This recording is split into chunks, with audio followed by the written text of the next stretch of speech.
Well, good evening, everyone, and welcome to Monday Night Council.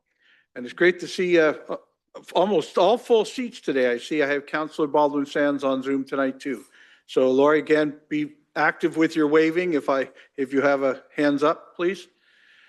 We are the 16th meeting of the 146th Council of the Corporation of the City of St. Thomas. And are there any disclosures of interest from any of the members? Seeing none, we will go on to minutes. I have a motion that the minutes of the meetings held on April the 13th, 2026 be confirmed. Moved by Councillor Herbert, seconded by Councillor Gibson. Questions or comments on the minutes? Seeing none, all those in favor? Any opposed? Carried. Council will now resolve itself into committee of the whole to deal with the following business. First committee this evening is strategic direction and development. First item relates to proposed zoning bylaw amendment for Center Street. Follow-up report. I have motion that report PD 2126 relating to 21 Center Street follow-up report be received for information, and further the council authorize staff to prepare site-specific draft amendments to zoning bylaw 50-88 to permit a townhouse and stacked townhouse development on lands described as Part Lot 8 on south side to 14 on the south side of Talbot Street, Plan 1, as well as in STH 2221, 2213, 1961, 1960, 1956, 1955, except in Deed E 84326. Subject to the addition of a provision to prohibit driveway access from Center Street. Moved by Councillor Reimel, seconded by Councillor Wookey. Questions or comments on the proposal? Councillor Wookey. Thanks, Your Worship. A question for staff that I don't know if you can answer. Do we have any idea whether they're going to be developing the east part of this first, the west part? My point for that is that I think that perhaps in the future, we will need to have some kind of discussion about parking there. And of course, if they develop at the west end first, that makes that discussion a little more challenging for us. If they start developing at the east end of that parcel first, then that provides us with a landing strip to talk about parking. So do we have any indication? I understand that is not directly related to this report, but that would be helpful to know if there's any information available. Thank you. Through Your Worship, Mr. Poncioli, I thought you'd be our guest speaker. No, please go ahead. To the best of my knowledge, there isn't an absolute phasing plan. I think there's a lot of variables that still have to get sorted out by the developer. They'll have to do some remediation work, and that may determine what the phasing or staging of that development will be. And there's still some agreements that'll have to get worked out with some of those properties that encroach onto the site. So that may further determine what that phasing will be, whether it'll start on the east side or the west side. But that's the best answer I can give you at this point. Okay. Councillor Kohler. Thanks, Your Worship. I'm just wondering if staff can talk a little bit about the heritage conservation and how the holding zone will actually work. So through Your Worship, effectively, the applicant would need to produce the heritage impact assessment to the satisfaction of the city prior to development being able to occur. But this would also, the details of the heritage impact assessment are really central to the site plan control application. So that's when a lot of those details will be implemented. So that'll really help to inform the site plan control application. So effectively, it further helps to regulate to make sure that how they develop is compatible with the adjacent heritage resources. Okay. Further questions or comments? Councillor Herbert. Thank you, Worship. Well, this is another situation that it's a tough one for council to, I think, to make a decision on. Over the years, I've learned, and thank you to our planning department, Lou, and the group, if you look at all the information that's been given it, this is the stuff that they do. They make sure everything is correct, and so they can recommend, yes, we should go ahead with the building. I still have a lot of reservation about parking. I mean, I don't think there's any question down the roads, parking's going to be an issue. I still would like to see Church Street opened up. I think that would help set up some parking areas up in there. And, but I know as a council over the years, we have fought 3 different projects in the city. And we've lost them all because the planning board in Toronto says they meet all the criteria. And so we prove it and we've lost it. I can remember the one time we were told we could continue to fight one of the projects. I think it was Walnut, and we were going to lose in the end. So, but anyway, so I have a lot of mixed emotions about it. I know there's some things in here that need to be addressed. And so it's a hard call for me. I don't know if there's an end to this, but thanks anyway to Lou and the group. You do all the work for us. You show everything that is right. And you're recommending that we approve the project. So even though a lot of us, I'm not going to say it myself, has some reservation on some of the areas that are a problem. So, I mean, parking has always been one of them for me. So as long as that elevated park is open, parking is going to be bad. Anyway, so I have mixed emotion about it also. Thank you. Councillor Clark? Thanks, Your Worship. I wanted to follow up on Councillor Herbert's concerns with regard to our track record opposing projects. And I'm just wondering if staff could speak a little bit about if this project was to be voted on as a no, what the process would be with the Ontario Land Tribunal going forward, since it meets all the provincial planning statements and it adheres to our own official plan. What would be the next steps and what would be the likely outcome?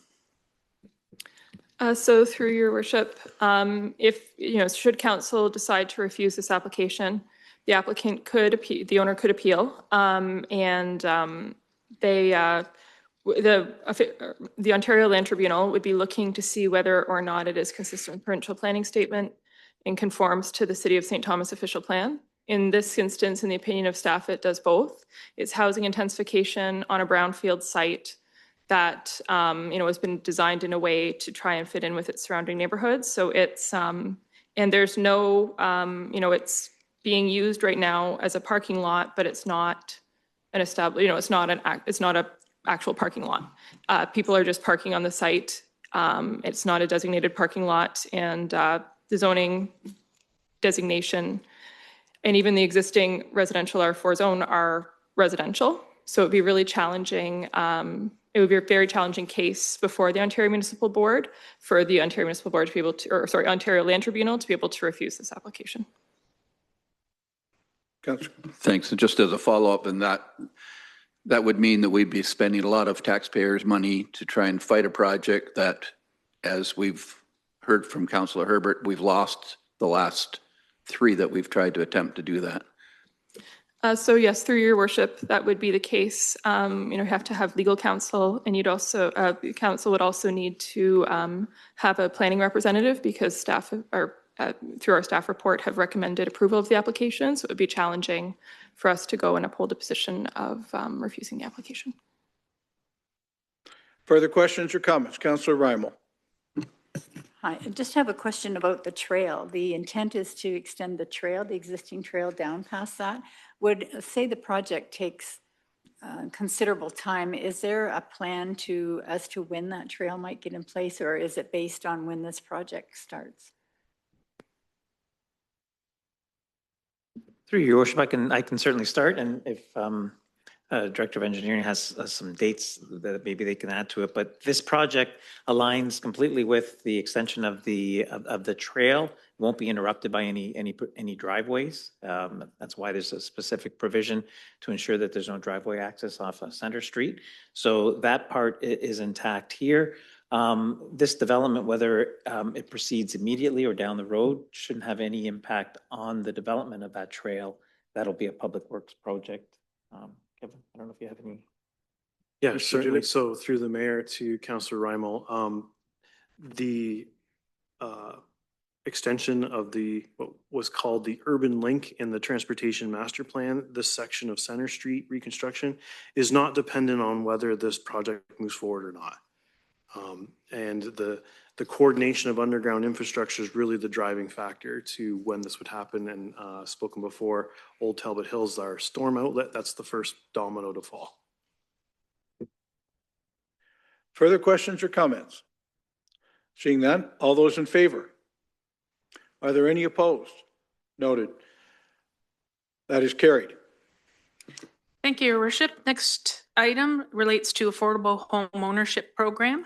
I have a motion that report SCSS 0726 relating to the Affordable Home Ownership Program be received for information. Moved by Councillor Rymel, second by Councillor Gibson. Questions or comments? Councillor Rymel.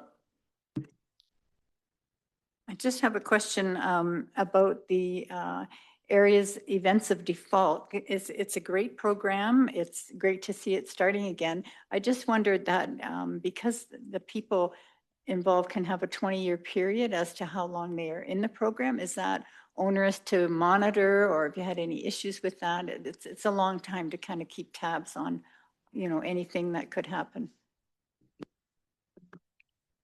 Through your worship, the council, it's not onerous in the sense that there's a lien placed on the home. So when the purchaser or the homeowner goes to sell, the lawyer will catch that, and then they let the city know. We do let Treasury now know, and they keep a copy of the record for when it happens. Other questions, comments? This is great to have it back. I didn't know it had really gone away for a period of time. We've been very successful at attracting home ownership by us also participating with first buyers and with good solid rules that go along with it. So I'm happy to see it back as another step to work towards home ownership in our community. Councillor Herbert. Thank you, Worship. I did have a question when I went to the second part. They talked about who gets it and who doesn't, and it's on a first come, first served basis to eligible applicants. So what if you have 50 eligible applicants? Is the deadline midnight? All of a sudden it opens up like a lottery and everybody jumps in as quick as they can? How does that actually work, the process? Through your worship to council, we're still working on the process, but it's looking like we're going to open it. It's going to be open from May 1st to May 31st. And then we're going to process the applications and do it comes through an expression of interest. And then we have staff that are going to review them for eligibility and then make decisions based on that. We're looking at approximately 10 people and families. Okay.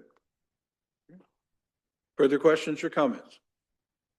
Seeing none, sorry, go ahead, Rose. Councillor Gibson. Being pretty familiar here tonight.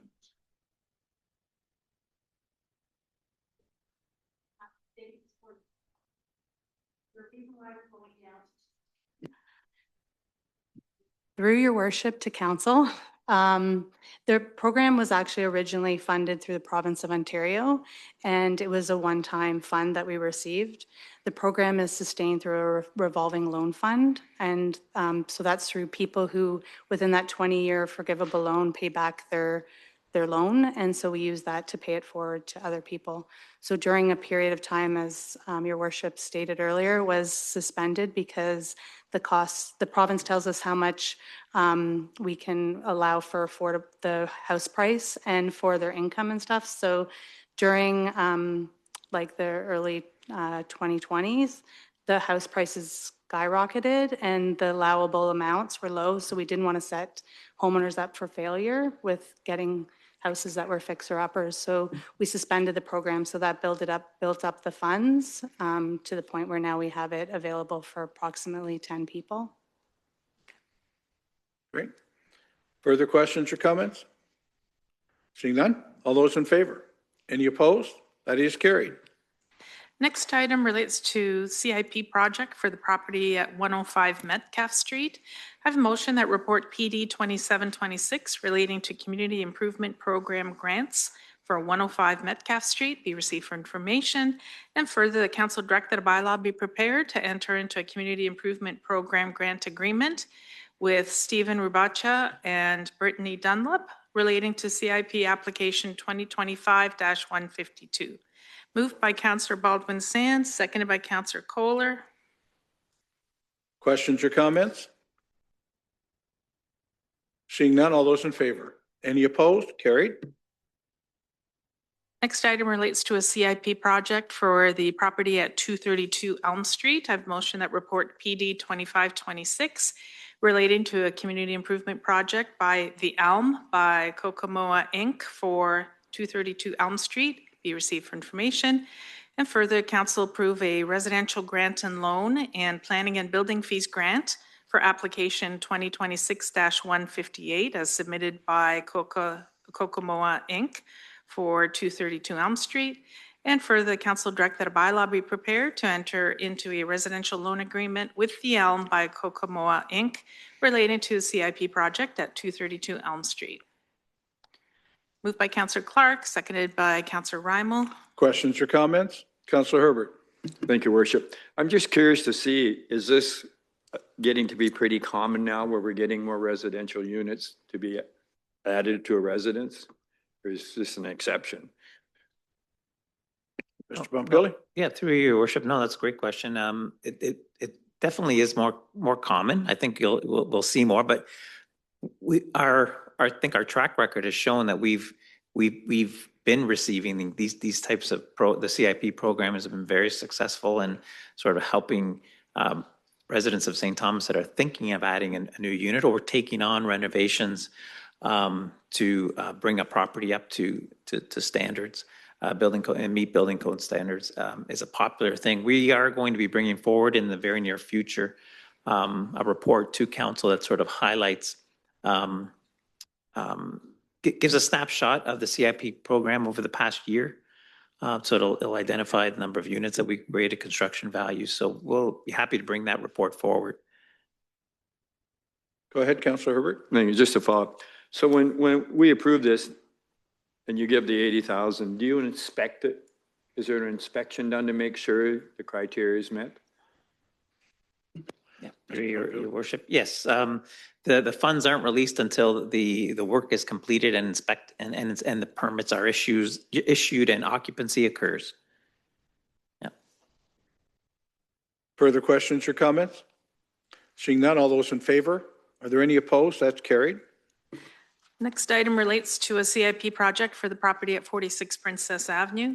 A motion that report PD 2626 relating to a community improvement project by Nathan Nadeau and Uche Nadeau for 46 Princess Avenue be received for information. And further, council approve a residential grant and loan, development charge grant, tax increment grant, and planning and building fees grant for application 2026-159 as submitted for the property at 46 Princess Avenue. And further, the council direct that a bylaw be prepared to enter into a residential loan agreement with Nathan and Uche Nadeau relating to a CIP project at 46 Princess Avenue.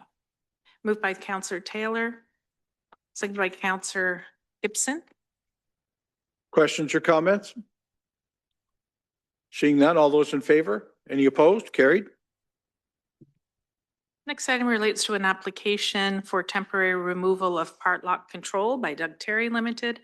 I have motion that report PD 2926 relating to the application by Doug Terry Limited for temporary removal of part lock control for semi-detached and townhouse dwellings being lots 1 to 7, 14 to 15, and 21 to 26 on Plan 11M278 be received for information.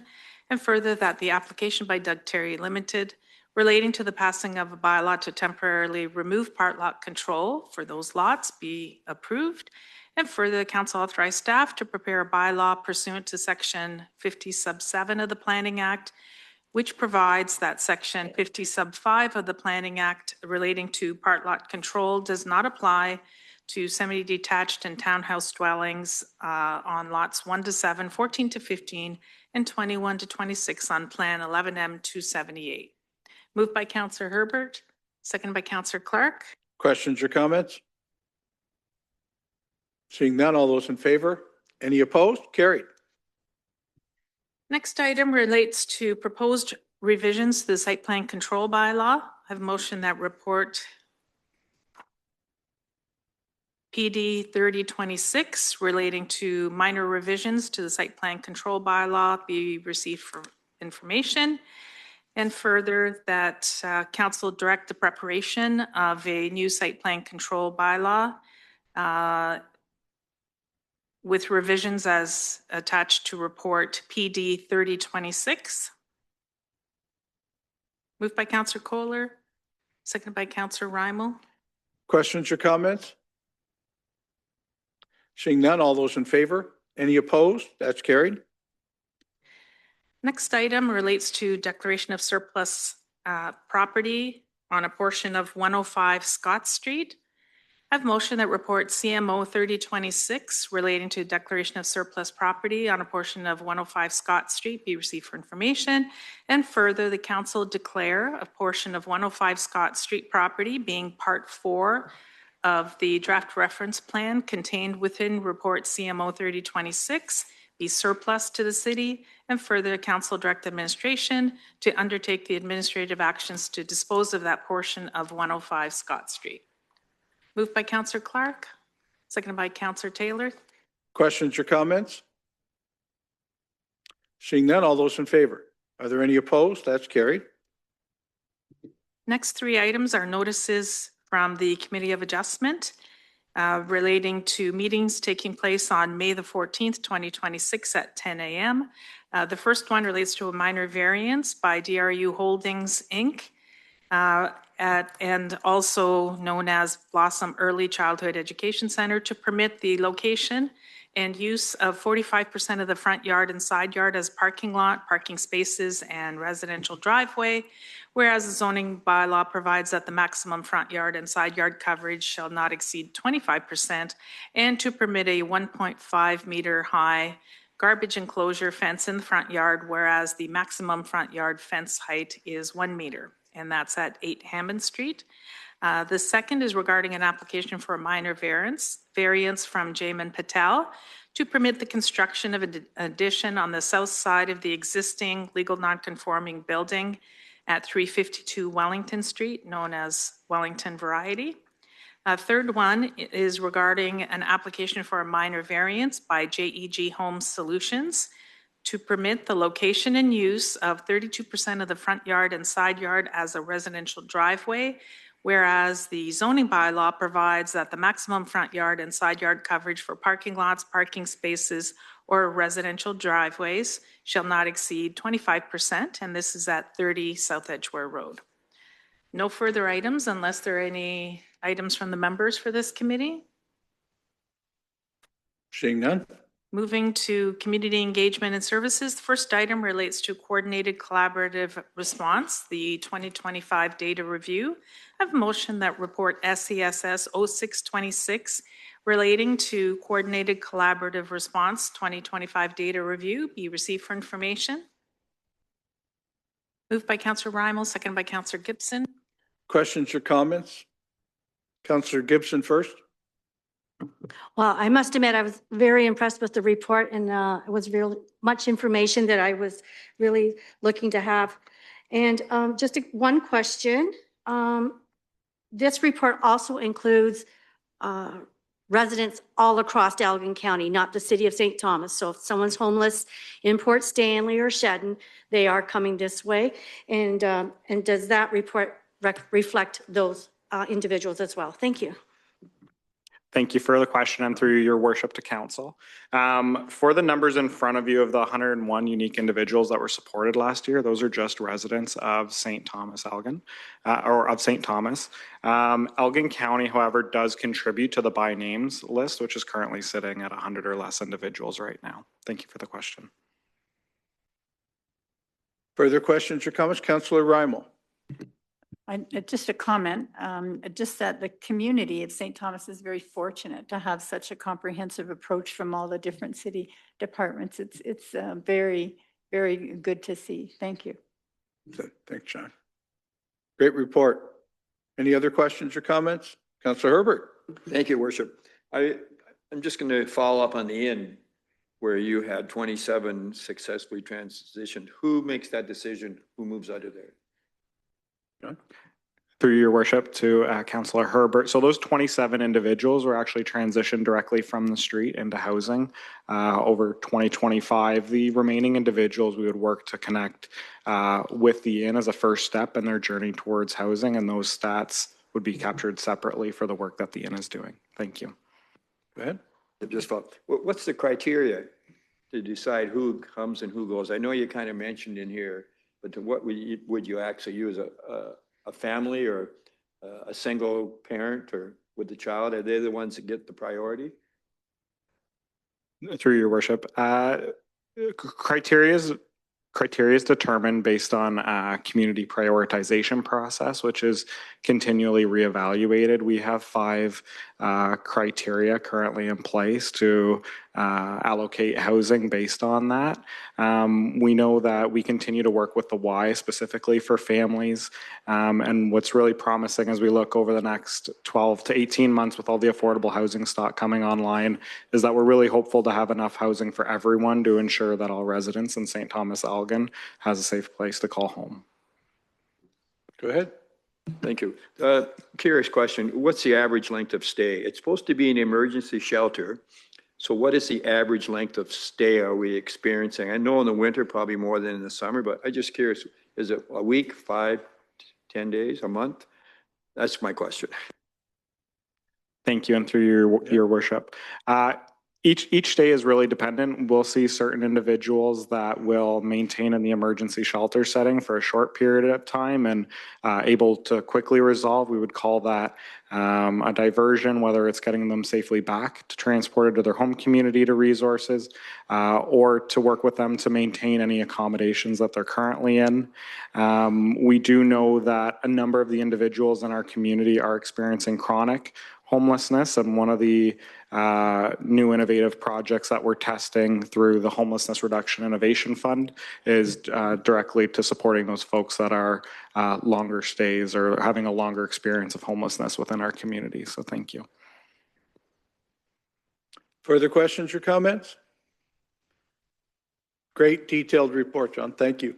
All those in favor? Any opposed? Carried. Next item relates to recreation programs update. A motion that report PR 1126 relating to the recreation programs update be received for information. Moved by Councillor Clark, seconded by Councillor Rymal. Questions or comments? Again, a very fun report with a lot of detail in it. Thank you very much. Councillor Wookey. Thanks, Your Worship. Just it's always heartwarming to see that programs are continually increasing in the registration and use. It's exactly what we want. We want people to be out and be active and be healthy. So that's very encouraging, and keep up the good work. Thanks. Great. Further questions or comments? Councillor Rymal, then Councillor Taylor, then Councillor Herbert. Oh, a gaggle of comments. Busy. Anyway, it's a great report, and as Councillor Wookey said, it's great to see the numbers increasing, and there's such a variety of programs. And I like when you mention in the report that if a program is not under service, but the enrollment isn't as high, that you just reassess and come up with a different way to do the program or a different program. So you're always looking at different ways and different things to do, which is great. And I'm really surprised with all the aquatic programs that are available. There's quite a bit. And I just wanted to ask a question about, because the partnership with the Y seems to be really, really doing well. And with the Y, do they handle registration and receipts and all that? Do we have to do anything as well as that part of it? Through Mayor Preston to Councillor Rymal. So currently the Y does all the registration. So they have an online system, and then they have to show proof of residency when they go to register. That's great. Thank you. Yeah. Councillor Taylor. Thank you, Your Worship. Thanks for your report. Welcome to Council Chambers. The first time I've met you. Yes. My question involves the swimming program, the aquatics program as well. I'm just wondering, do we offer water safety and swimming lessons? Yes. And second question to that is, if a person wanted to offer water safety and swimming lessons, could an individual book a time throughout the week to do such a program? Thank you. Through Mayor Preston to council. Yeah, so if somebody outside wants to run some lessons, they can book our facility. We do have programs from 9 until 8 every day during the week. So during then we don't have rentals, but on the weekends from 10 to 12 and then 4:30 to 6:30, there are available rentals on the weekends. A lot of times those do get filled up with like birthday parties and things like that. Like we do often have, especially if it's a hot summer like last year. They are pretty sought after, but definitely somebody could do it during those times. Or what the other question was. Oh, okay. Oh, yes. Yeah. We offer lessons in the morning and in the evening time. So for parents that work during the day. So we offer lots, and we've expanded evening swim lessons. And we do lots of water safety, obviously, through the swim lessons. And we also do a partnership with Elgin County Prevention. And we have an event at the pool every summer, like promoting water safety and drowning prevention. Yeah, no problem. I have Councillor Herbert, then Councillor Clark. Thank you, Your Worship. Thank you for the report. I don't think there's anything in there that surprised me, because one thing surprised me. And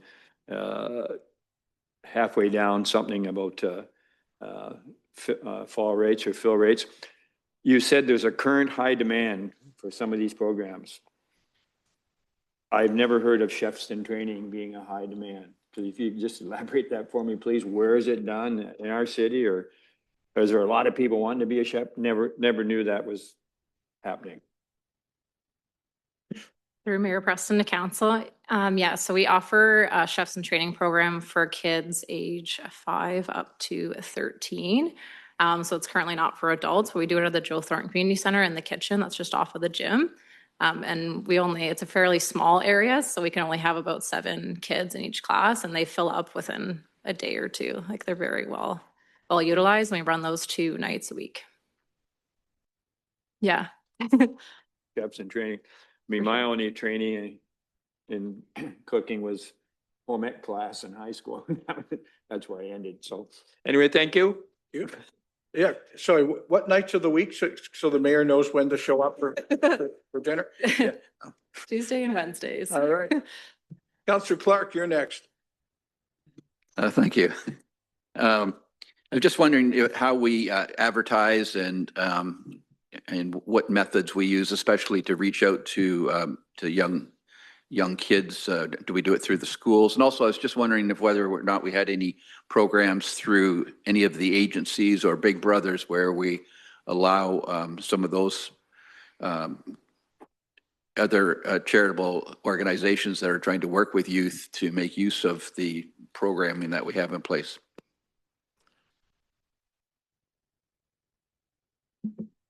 Through Mayor Preston to council. So we're definitely increasing partnerships. Just to answer the last part of your question, like we are looking at expanding and doing more things with other recreation providers in the city. A lot of those are like through rentals mostly, like other organizations using the facility for like their programs and stuff, like first responders and stuff like that. Is there another part to your question? Sorry. Just how do we make the programs known to, younger students in the schools? Yeah, so we've definitely been doing more social media push for sure. And I find like if we do have lower registration in a certain program, that if we do more promotions or more specific promotions via social media, that we are seeing an uptake immediately on registration through those.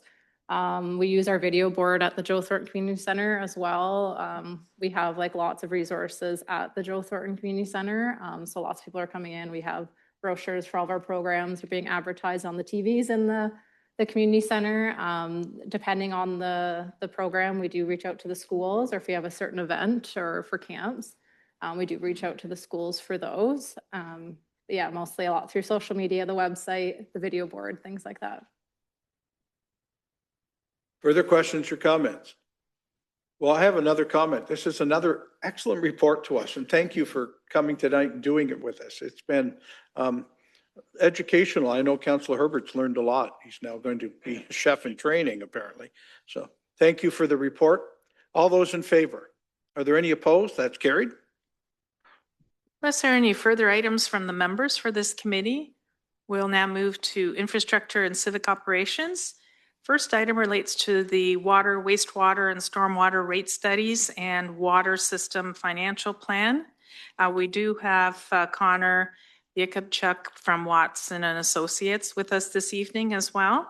So I have a motion that report ES 1926 relating to water, wastewater, and stormwater rate studies and water system financial plan be received for information, and further that the St. Thomas wastewater and stormwater rate study from 2027 to 2036 be approved in principle, and further that the St. Thomas and suburban area drinking water system rate study from 2027 to 2036 be approved in principle, and further council approve water financial plan 57-301 to be submitted to the Ministry of Municipal Affairs and Housing and provided to the Ministry of the Environment, Conservation and Parks, and further that council direct a bylaw be prepared to amend Schedule A of the Environmental and Infrastructure Services Fees and Charges Bylaw 94-25 for the inclusion of 8-inch, 12-inch, and 16-inch water meter sizes and their associated monthly base charge, and further that notice be provided through the city's website regarding the availability of the water financial plan 57-301. Moved by Councillor Wookey, second by Councillor Reimel. Wow, questions and comments to all of that. Councillor Clark first. Sure.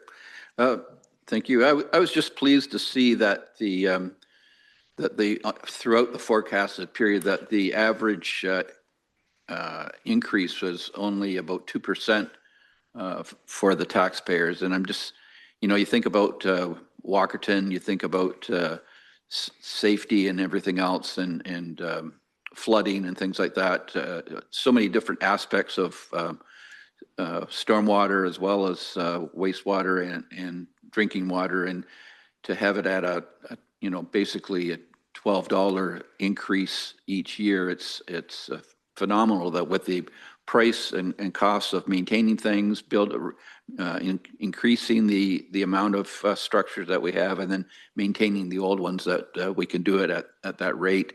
So I think very pleased to see that it's been long-term planning that has allowed that, and we're not having to try and catch up at any point here.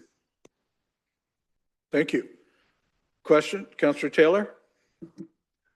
Just to follow up on Councillor Clark's comments there about the increases, can I just get a clarification? Because there's three different sections. There's water, wastewater, and stormwater. And I think water is talked about being 3.5%, and correct me if I'm wrong, wastewater, an increase of 3.8%, and stormwater, an increase of 4.4%. Is that correct? And what does that actually total out to? Not just the $12.38, but the total bill increase that we might expect. Thank you. Connor? Thank you for joining us tonight. Thank you. Through you, Worship. So there's the three components to your water rates. There's a water rates, your wastewater rates, and your stormwater rates. So the 3.5% that you were quoting there for the water rates, that would be on the monthly base charge. And then for the volumetric rates, that's increasing between 0.6% and 1.7% through the forecast period. And then if you are looking at that overall picture, it's about a 3% increase annually, with 2027 increasing about $33 for the average resident. You have another question? You okay? Connor, we've had some excellent reports from Watson and other people contributing to the growth in our community. We are growing at a rate that most people are kind of envious of, or the fact that we're staying even with it. So I thank you for the report, but this goes all the way out to 2036. Am I right? Yes. Yeah. Okay, so that's 10 years from now. We're projecting what water use might be, what stormwater runoff might be and what wastewater will need to be based on the growth in our community. Thank you for helping us know what we have to look at from our growth point of view too. Questions in the methodology you use in looking that far out on something that's as basic as whether water will come out of the taps or whether the toilets were flush? How do you look that far out on those pretty basic functions? Well, we've looked at a number of different sources. So for the residential side of things, we largely looked at your 2025 housing needs assessment and leaned on that for the assessment of how much growth you're going to see, and then looking at your historical consumption patterns, what that would mean for your average consumption by each individual household to forecast that residential portion, and then all of the work that your staff has done related to the growth in the industrial lands had a fairly good detail there on how much water, wastewater usage they're expecting. Perfect. Because we better plan it because we're going to need it at some point, and pipes take a little while to put in the ground. So thank you. Thank you, Councillor Wookey. Thanks, Your Worship. I just want to say, like, this is one of those reports that it's not that sexy, but it's very important because it's one of those foundational things in our city, right? And you get social media stuff from time to time where it's like the sky's falling, right? And this is, it's going to be chaos and on these really essential services. And I just point to this as being like, the staff's got their hands on the wheel. They know what they're doing. There's a plan. We have projections, we have a well-functioning system internally in terms of management and governance, and that everything's going to be okay. Your taps are going to be okay. You're going to flush your toilet. It's going to work out. And, just relax and worry about, the President of the United States instead or something like that. Thanks. Great. Further questions or comments? Councillor Raimo.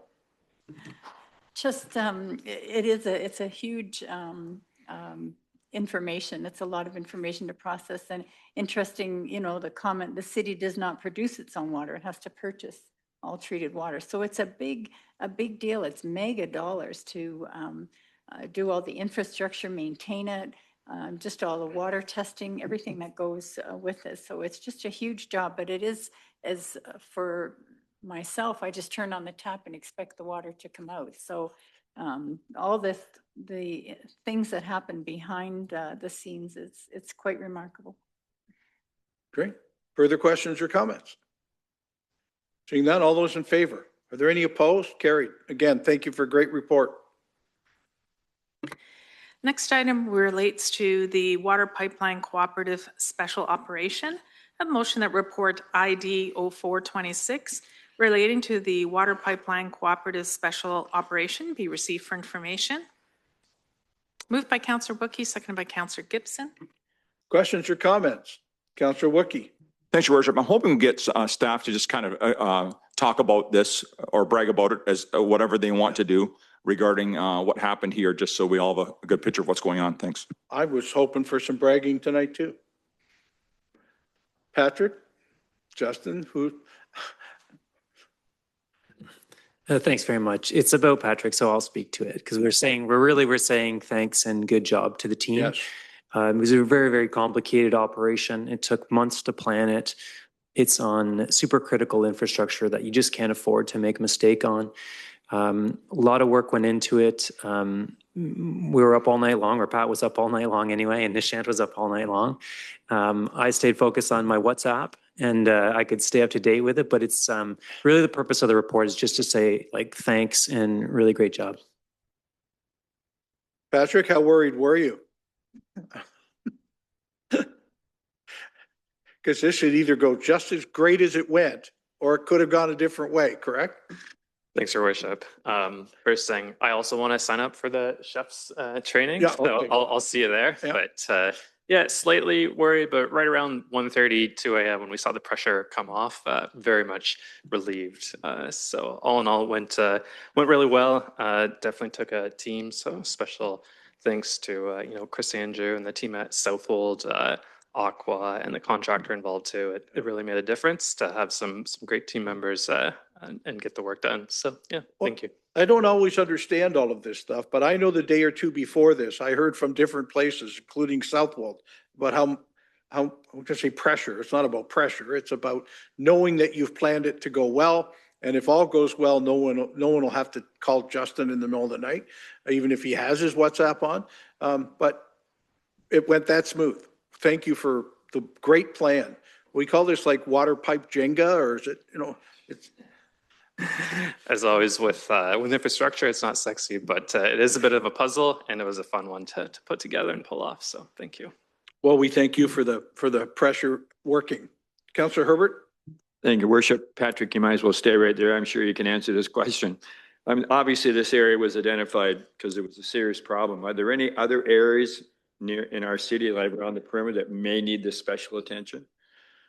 Yeah, this particular pipe was a concrete pressure pipe from the 1970s. So while it wasn't reaching a critical point in its life cycle, we knew it did have to be renewed. And while we were in South Edgewater anyways, it made sense to do it. So that same pipe exists right from that location at Centennial all the way down to Waterworks Park. And so that is planned, that section of South Edgewater, to be renewed in the next 3 years or so. We'll have that project complete in phases and more to come on that one. But it's definitely on the radar, and the system is working. Okay, go ahead, Councillor Herbert. Yep, just a follow-up question. So I noticed in the report you talked about the water may not be getting to hospitals and stuff. That's a long ways from Edgewood Drive to our hospital. Is there something critical in that area too when you talk hospitals? No, I think the point was more so just to say that we need to keep on renewing this infrastructure to make sure that we don't have a water main break and then a hospital or school, daycare, something like that is out of water. So yeah, good. Thank you. Perfect. Further questions or comments? Seeing none, all in favor? That's carried. And thank you, Patrick. Thank you, Justin. Next item relates to the Build Communities Strong Fund expression of interest. A motion that reports CMO 3226 relating to the Build Communities Strong Fund expression of interest submission be received for information, and for the council endorse submission of an expression of interest to the direct delivery stream of the Build Communities Strong Fund for the Dalewood Water Reclamation Facility project. Moved by Councillor Wookey, seconded by Councillor Clark. Questions or comments? If I could just ask the city manager, I think I may know the answer to it, but it's great to hear it so that the people at home can hear it. Every so often we have to pick what we're going to ask out of certain funds. This is a very large fund that's available to municipalities right now, and the city of St. Thomas has chosen this route. Could you explain kind of how we got there, please? Thank you, Your Worship. And through you to Council, this project was selected because it best met the criteria for this particular fund. Notably, they're looking for large-scale infrastructure projects that are of regional importance, and shovel readiness was especially important. And we know that this project is ready to go. It has all of its Class B, Class A estimates. So it seemed the best project to apply. Also because they're looking to fund significant infrastructure that meets main goals like housing, infrastructure, economic development. The DWRF project fits the bill for all of these. So we're quite optimistic, and we're hopeful that we are successful. Perfect. Any further questions or comments? Seeing none, all those in favor? Any opposed? Carried. Unless there are any further items from the members for infrastructure and development, we'll now move into corporate governance and administration. First item relates to an updated public notice policy. I have a motion that report CC 0726 relating to an updated public notice policy be received for information, and further the council adopt public notice policy GA 02, and further the council authorize the preparation of a bylaw to rescind bylaw 171-2002, being a bylaw to prescribe the form and manner and times for the provision of notice. Moved by Councillor Wookey, seconded by Councillor Reimel. Questions or comments? Folks, John will have to get up and answer questions if you ask any. So I'm going to ask one. John, this is a very complicated piece. Almost everything we do in the community requires some sort of public notice telling people we're doing it, whether it's public meetings and people show up in the galleries, or it's an election coming up and how you can do certain things. This is a fairly extensive change to what was a past policy. Tell us how you got there, please. For sure, Your Worship, and to Council. So extensive sort of look through legislation. So most of the Municipal Act, a little bit Planning Act, and a few other pieces of legislation got us here, as well as kind of a peer review of what's out there. A lot of it's already in legislation. It's just this formalizes it in our policy. Perfect. Well, thank you again for a very detailed report. Further questions or comments? Seeing none, all those in favor? Are there any opposed? Carried. Next item relates to transfer of Highbury Avenue, the St. Thomas portion, to the province of Ontario. I have motion that report CMO 2926 relating to the transfer of Highbury Avenue, the St. Thomas portion, to the province of Ontario be received for information. And further, the council endorsed the transfer of responsibility for the city of St. Thomas's 2.5 kilometer portion of Highbury between Highway 3 and Ron McNeil Line to the province of Ontario. And further, that this resolution be forwarded to the Ontario Ministry of Transportation with copies to the City of London and the County of Elgin. Moved by Councillor Kohler, seconded by Councillor Clark. Questions or comments? I can just share, it's become a regional piece, and the Minister Flack has been very helpful in asking what we might need to do in order to make Highbury an economic highway between us and London, including the municipalities that are also abutting on it. So we thought we best all get together and say, yes, that's a great idea, but also pass resolutions at council asking that it be transferred to the Ministry of Transportation for Ontario. Further questions? Seeing none, all those in favor? Any opposed? Carried. Next item relates to 2026 tax rates and ratios. I have motion that report TR 0926 relating to 2026 tax rates and ratios be received for information, and further, council authorize preparation of a bylaw to adopt estimates of sums required and to levy and collect property taxes for the 2026 taxation year.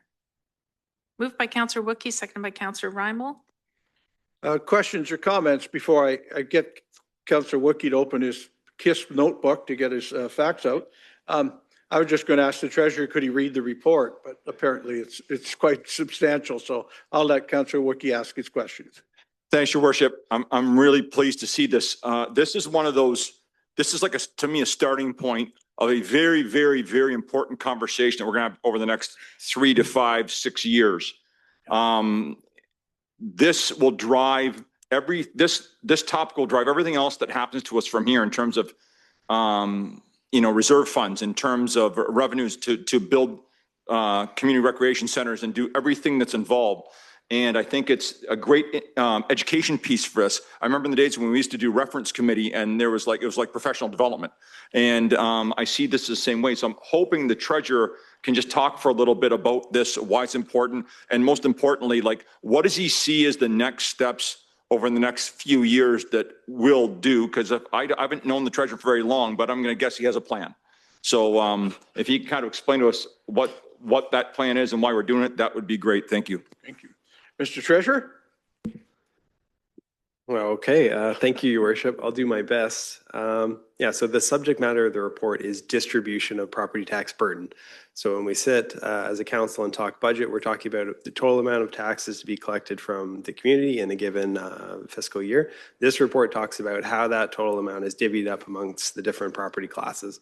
And so what I've done in the report is outline a number of tools that shifts that burden around to different areas of the municipality strategically, which buttons and levers councils can press and pull to achieve different effects. And so there's a lot of underlying strategy to the different options that are outlined in the report.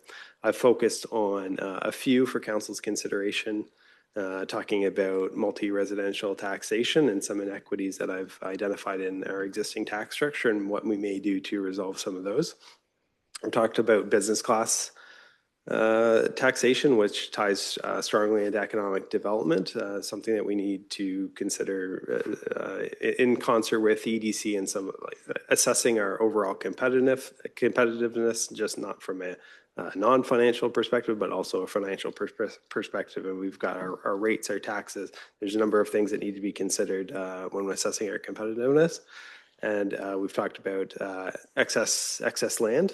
So one of the things we noted about Yarmouth Yards is that industrial developments typically have a significant portion of excess land. Currently, the city is offering discounts on excess land, so we thought it would be a good idea to remove those discounts and maximize the value that Yarmouth Yards will be bringing to our tax base.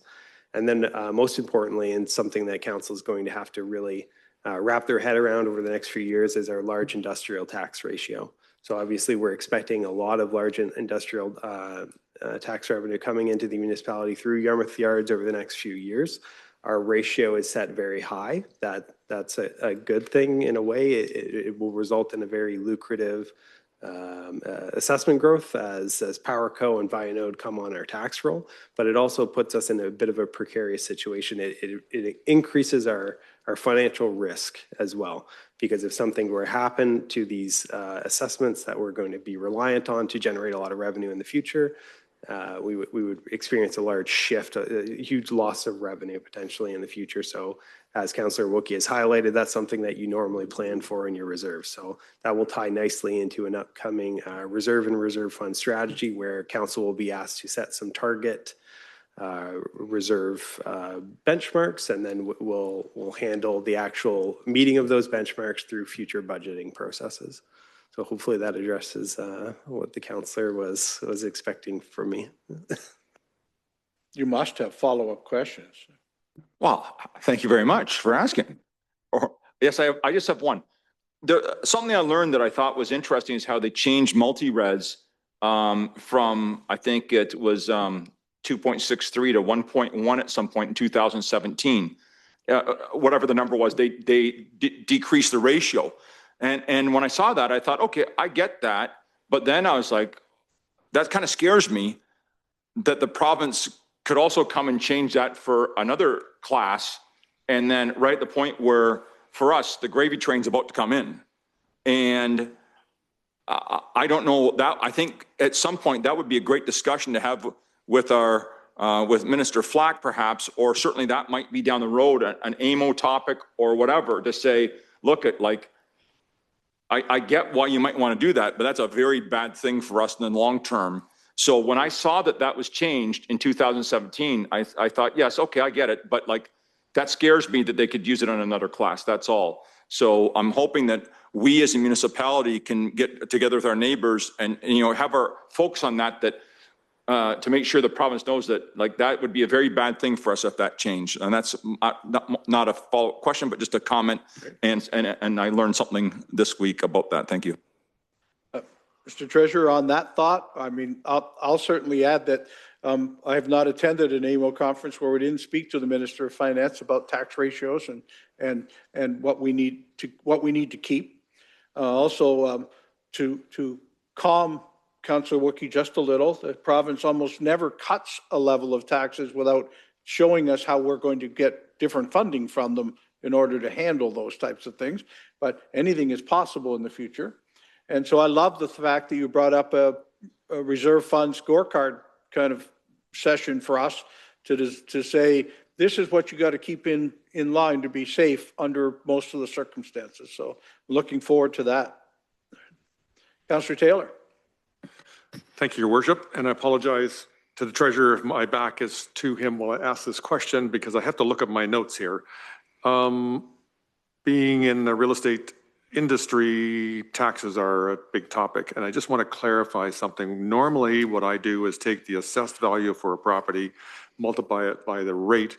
The 2025 rate was 1.670293, and the 2026 rate is actually the lower number, 1.568975. Does that mean that the property tax for an individual resident will go down in 2026? Thank you.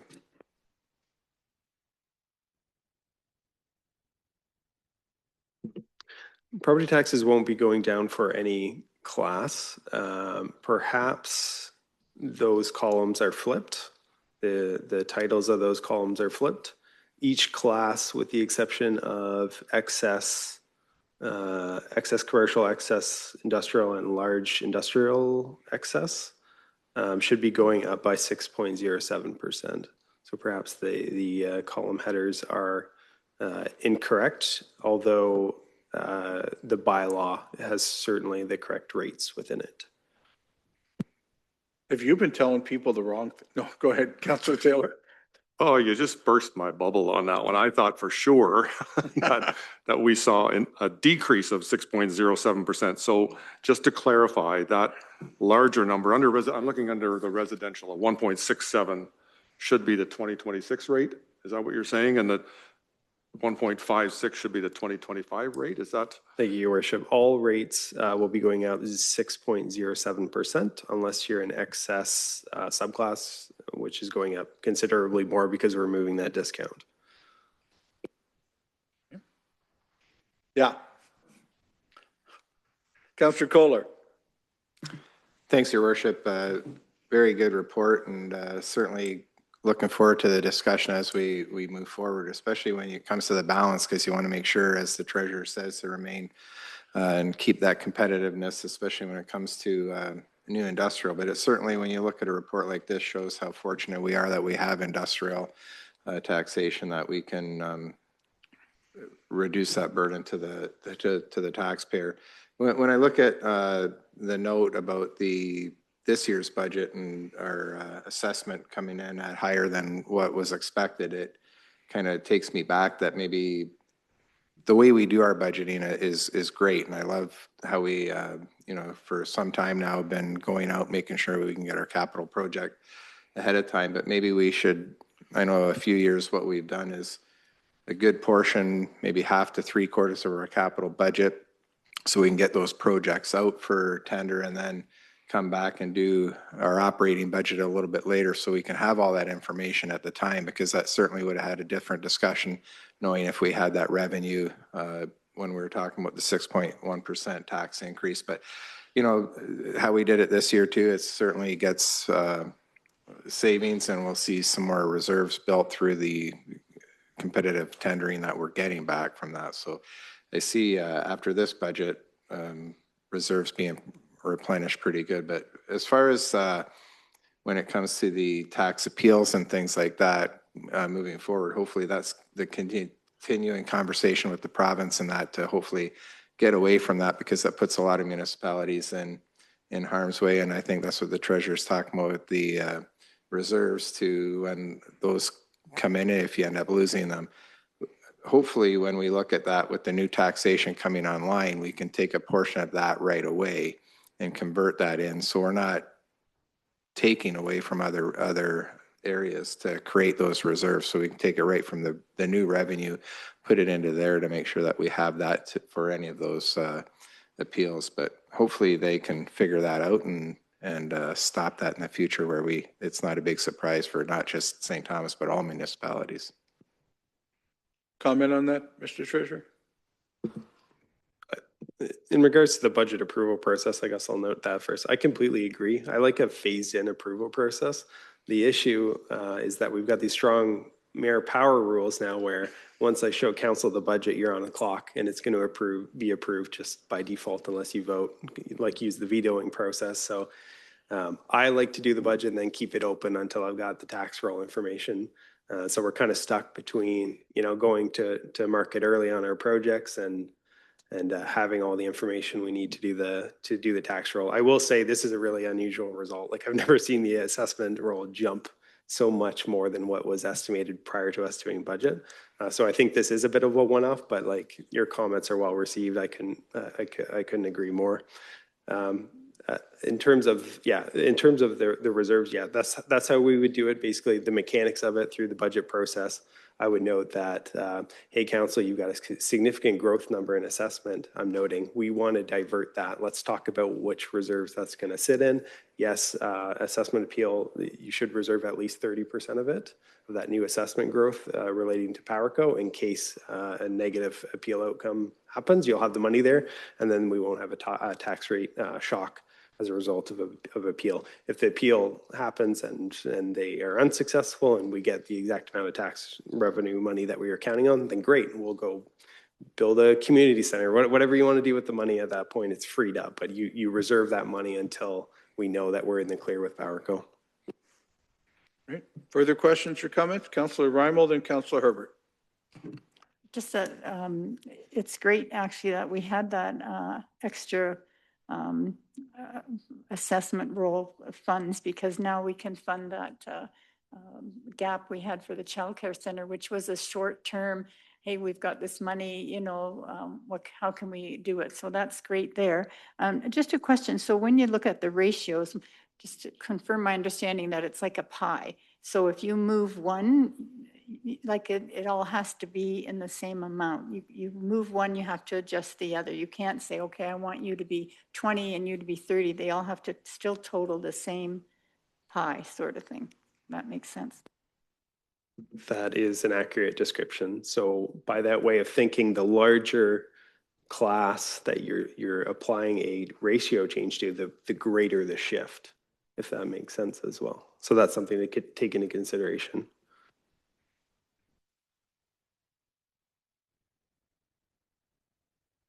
Councillor Herbert. Thank you, Your Worship. Great report, Adam. It's a very interesting read. The part that kind of caught my eye under it's just before vacant access, number 3. It talks about a tool for the city to actually influence rental affordability. I found that very interesting because everybody's always talking we need more affordable renting, affordable housing, and yet how does that process actually work? I see up in the comments it talks about 2.5% landlords are required. How do you actually enforce that to make sure they pass the savings on to the tenants? And the other part about rent reduction. So is that actually something that ever happens, that we would actually do something like this? You called it maybe it's a risk, I don't know, but I just curious when it's a tool for us. That was actually my question. Yeah, I think it's a very interesting tool. That's why I wanted to highlight that in the report. Because in theory, if you looked at our multi-residential tax ratio and you thought, hey, that's unfair, why is residential tax so much lower than multi-residential? I think it's worth a consideration to snap the ratio down as quick as possible to trigger those automatic rent reductions. In terms of enforcement, there's a whole administrative process that we'd have to roll out in order to make this happen. You have to deliver notices to all the tenants and the owners of the buildings that are affected. Presumably, if a tenant is in receipt of that notice that they're entitled to an automatic rent reduction and they don't get it, they're going to let the city know, right? And if they don't, well, that would be on them. But that would be our enforcement mechanism, right? Further questions or comments? Thank you very much for a great report. All those in favor? Any opposed? Carried. Unless there are any further items from the members for this committee, Council will now reconvene into regular session. I have a motion that the recommendations, directions, and actions of Council and Committee of the Whole be, as recorded in the minutes of this date, be confirmed, ratified, and adopted. Moved by Councillor Baldwin-Sands, seconded by Councillor Reimel. Questions or comments? Seeing none, are all in favor? Any opposed? Carried. Next, we move into reports of committees. 2 reports this evening. The first one relates to a heritage alteration permit for the property at 791 Talbot Street. I have a motion that report MHC 0326 relating to the heritage alteration permit for 791 Talbot Street be received for information, and further, the council issue a heritage alteration permit for the property at 791 Talbot Street relating to application HAP 0326, subject to the following conditions. Restoration of brick take place where possible, and where brick cannot be saved, fiber cement siding be used. Moved by Councillor Herbert, seconded by Councillor Gibson. Questions or comments on the heritage permit? Seeing none, all those in favor? Any opposed? Carried. Second report relates to a designated heritage permit for the property at 44 St. Catherine Street. I have a motion that report MHC 0526 relating to the designated permit for 44 St. Catherine Street be received for information, and further that council issue a designated heritage permit for the property at 44 St. Catherine Street relating to application DHP 0126, subject to the elimination of the proposed west-facing door penetration on the first floor. Moved by Councillor Taylor, seconded by Councillor Reimel. Questions or comments? Seeing none, all those in favor? Any opposed? Carried. Next, we move into communications. First item is a request from the Columbus Club for a letter of no objection relating to their Summerfest event. I have motion that Council of the City of St. Thomas has no objection to the Summerfest and other events being held in the proposed extended licensed area at 265 Wellington Street on June 19th and 20th, 2026. Moved by Councillor Kohler, seconded by Councillor Clark. Questions or comments? Seeing none, all those in favor? Any opposed? Carried. Next item is a request for a proclamation and jumbo lighting from the Ink Stained Wretches. I have motion that Council of the City of St. Thomas proclaim May 3rd, 2026 as World Press Freedom Day in the City of St. Thomas, and further that the jumbo monument be lit in blue on May the 3rd, 2026 in recognition of World Press Freedom Day. Moved by Councillor Wookey, seconded by Councillor Rymal. Questions or comments? Seeing none, all those in favor? Any opposed? That's carried. Next item is an item of information. A letter has been received from Catherine Harrison, Communications Chair of Volunteer Elgin, regarding an update on the organization's activities. Your Worship, that concludes the items under communications, unless there are any items from the members. If not, we can now move into unfinished business of council. Any Your items? Worship, Go no, ahead. doesn't look like we have any items. We'll now move into new business of council.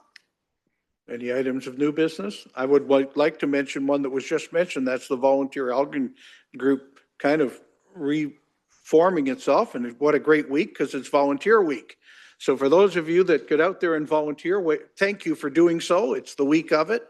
And to see Volunteer Elgin back kind of working on volunteers across our county. I'm going to get that renamed sooner or later. Thank you for all the work you do at Volunteer Elgin. I have another special announcement to do tonight. I know this has been a long time coming, and I don't know whether Maria could actually tell us how many council meetings she has sat in that chair. All right, but this may be the last one. And so I wanted to recognize someone who's been such a huge help, certainly to a new mayor 8 years ago, who thought all things were possible from this chair, till the clerk turns around and stares you down in the middle of what you're saying. It's been such a great relationship we've had to have, and I know how much work that her and her department do on behalf of this council to keep us legislatively sound and straight procedurally under the Municipal Act. But on top of all that, what a great person. Someone who's been able to babysit us through times when she shouldn't have had to. A little scolding at times when that's exactly what we all needed. Well, I've never had that. And just plain good person around town and around our city hall. And Maria, you started here when you were only 8, because that's the only way your age works out to retirement now. So thank you for being here that long and helping all of us through everything we've had to do. We thank you. The City of St. Thomas is forever grateful for all the things that no one will ever notice that you got done for us, right? But we know, and we thank you.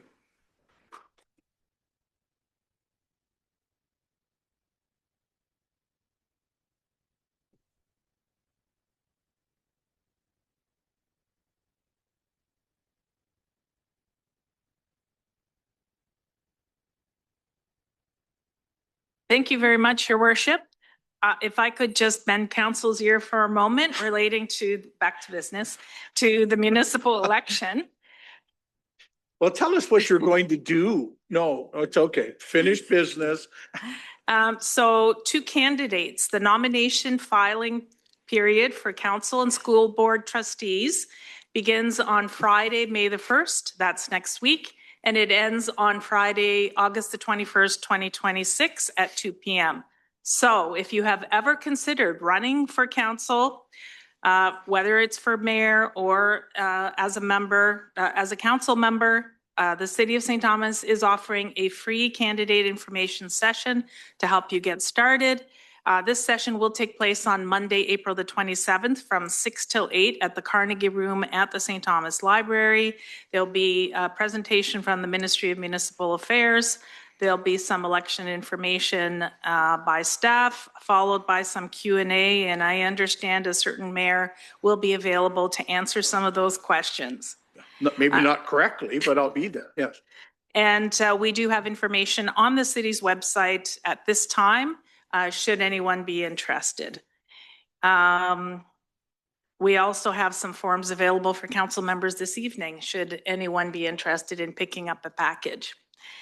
And to the voters of St. Thomas, Elections Ontario maintains the permanent register of electors for Ontario or the register of voters lists. So please confirm, update, and add your information on register to vote on on.ca today.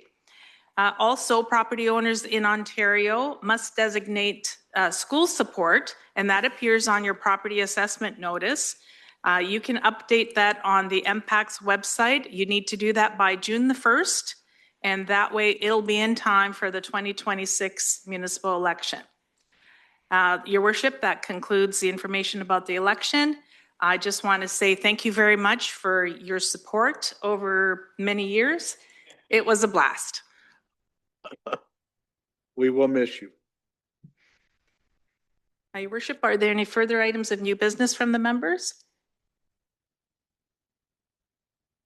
Seeing none? We got all the good stuff done. No notices of motion or public notices this evening. There is a need to move into closed session. I have a motion that this meeting be closed to deal with a labor relations matter, a proposed or pending disposition of land, 2 matters of a position plan, procedure, criteria, or instruction to be applied to any negotiations carried on or to be carried on by or on behalf of the municipality, and a matter of advice subject to solicitor-client privilege. Moved by Councillor Reimel, seconded by Councillor Clark.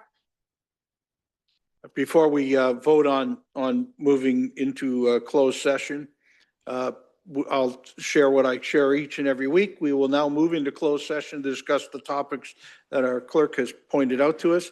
We will return only afterwards to finish that work in open session and to pass our bylaws from today and to adjourn for the evening. So I thank those that have joined us in the gallery, getting to be more of a crowd each and every week. We thank you. For those that joined us at home, thank you for doing so and making this an enjoyable thing to do. So to move to closed session, all in favor? Any opposed? That's carried.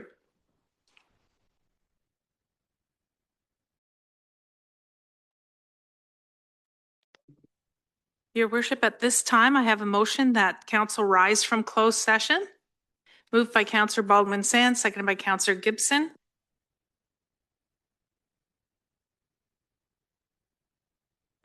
Next order of business are bylaws. I have a motion that leave be granted to bring in the bylaws. Moved by Councillor Herbert, seconded by Councillor Reimel.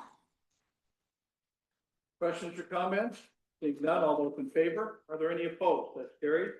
I have a motion by Councillor Herbert, seconded by Councillor Reimel, that the bylaws be read a first time, referred to council and committee of the whole, and read a second time. None. All in favor? First bylaw, please. First bylaw is a bylaw to confirm the proceedings of the council meeting held on the 20th day of April, 2026. Questions or comments? Seeing none, all those in favor? Any opposed? That's carried. Next bylaw, please. Second bylaw is a bylaw to adopt estimates and sums required and to levy and collect property taxes for the 2026 taxation year. Questions or comments? All those in favor? Any opposed? That's carried. Next bylaw, please. Third bylaw is a bylaw to authorize mayor and clerk to execute and affix the seal of the corporation to a certain agreement between the city and Hayho Rentals Limited.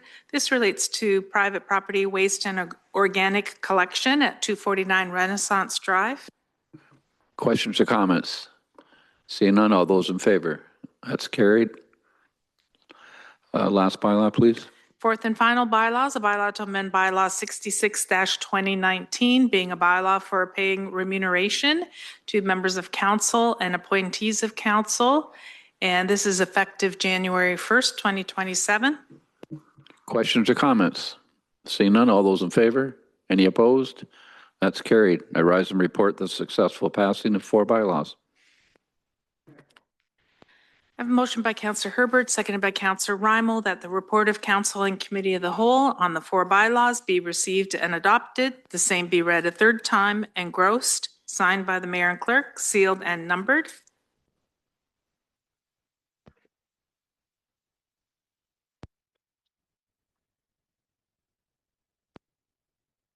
No further items for open session, Your Worship. At this time, I have a motion for adjournment. Moved by Councillor Kohler, seconded by Councillor Gibson.